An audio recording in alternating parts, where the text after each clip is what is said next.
Welcome back to the channel. In today's video, I'll be ranking every single island in Sea of Thieves from the Shores of Plenty. To do this ranking, I'm going to have a few rules to see how the rank is.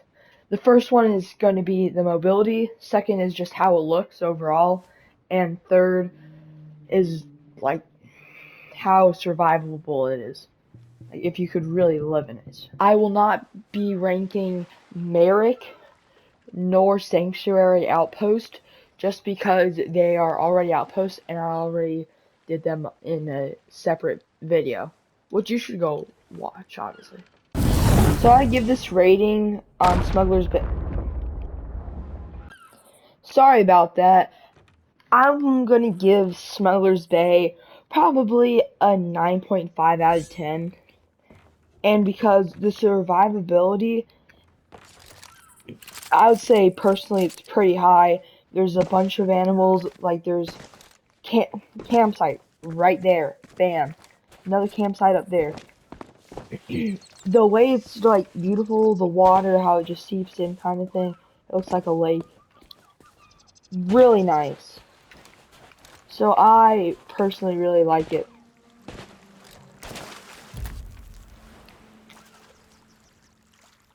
Also, the mobility of Smeller's Bay, it's okay. You need a grabber to get to some of it, but 9.5, it's still very nice. Okay, after checking around Sailor's Bounty, I think that the rating should be about an 8. Cause like without the camps, the survivability, it's okay. But if you stumble into the cave right here, this is for the tall tale, the art of a trickster. So let's say you try to survive, you stumble into a cave, you might die there. It looks nice. Looks really nice. Mobility, pretty simple. So, yeah, really just the art of the trickster really takes off a lot of points. I would give Sandy Shallows around a 9.2 out of 10 because mobility is very easy. It's not really a great place to survive. You're really just stranded on an island. But it also looks very nice. It looks like the part of a pirate sword, like where you hold it. So that's also a few extra points. So I would give Boulder Cay around a 9. Yeah, around a 9 out of 10 because very small. So obviously mobility is good. There's a surprising amount of pigs. Just saw a bunch of pigs when I got here. So that too.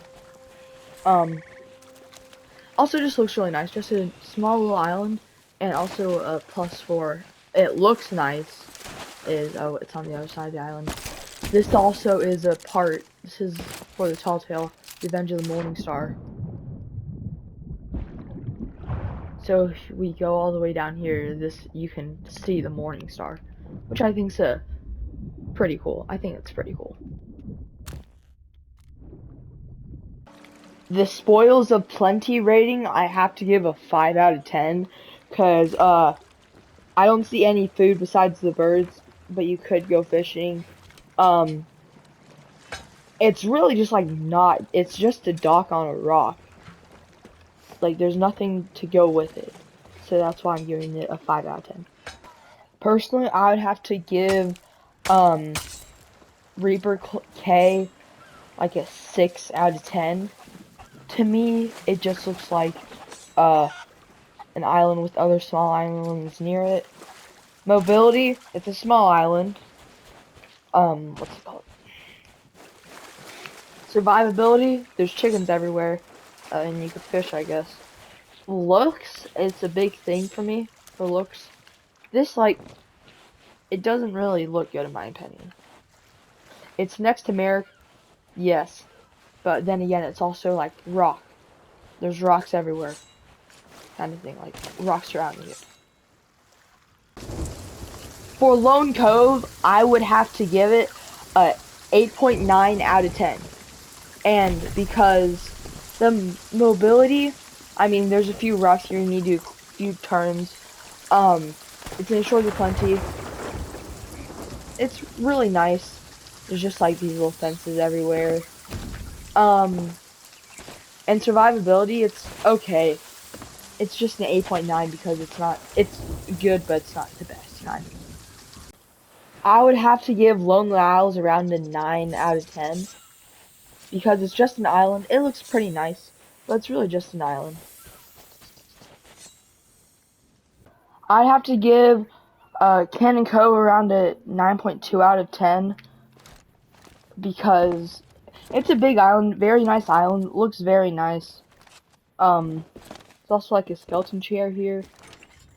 And a cave where you can like make camp or whatever. So, also looks really nice. Mobility, it's good. To get to some high places fast, you would need to use a grappling hook. Besides that, you're fine. It's 9.2. I personally have to give the North Star Sea Post 5.5 out of 10 because once again, it's just a dock on a rock. But it has like it's a part of a tall tale, which is also pretty cool. They use a sea post for it, which I think's pretty cool. I'm gonna give Rum Runner Isles 9 out of 10 because pretty big island, very nice. Survivability very high. Because trees, you can build a nice shelter here. Looks really good. Mobility, good. It's a lot of looks. I know I said this before, but like big island, nice island. It's just not like an ideal island. I would have to give Twin Groves a 8.9 out of 10 because looks, they're pretty good. I would say they're almost twins of each other. I do like the looks. Survivability is okay. Mobility is okay. It's really just the survivability that kind of brings it down. There's chickens, but like besides that, besides fishing, nothing really. So 8.9. There's Refuge, a 9.4 out of 10 because mobility is really easy. I don't see a lot of animals on the island though, like when I was walking around. Mobility's good and it looks really nice. So it's a very good island. The Lagoon of Whispers, 9.3 out of 10 because there's a lot of things you can use here to survive. Rowboats, all that. Lots of things to survive. Mobility easy because it's such a small island. But also with survivability, there's the skeletons. And beautiful wise, it looks very nice. You know, the fish walls, but looks very nice. So that's why I give it a 9.3.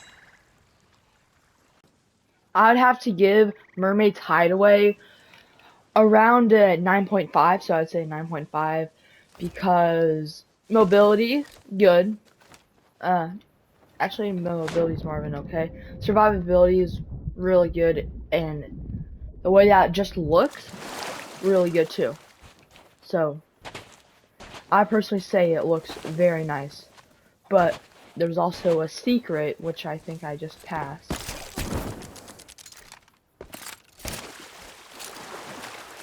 If you don't know this, if you go in some place in Mermaid's Hideaway,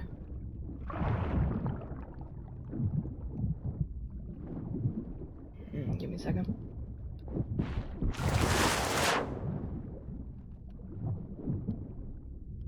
I was I was gonna say there's like a little underground thing, but I couldn't find it. But there are like secret passageways, like there's one right here that leads out to the ocean.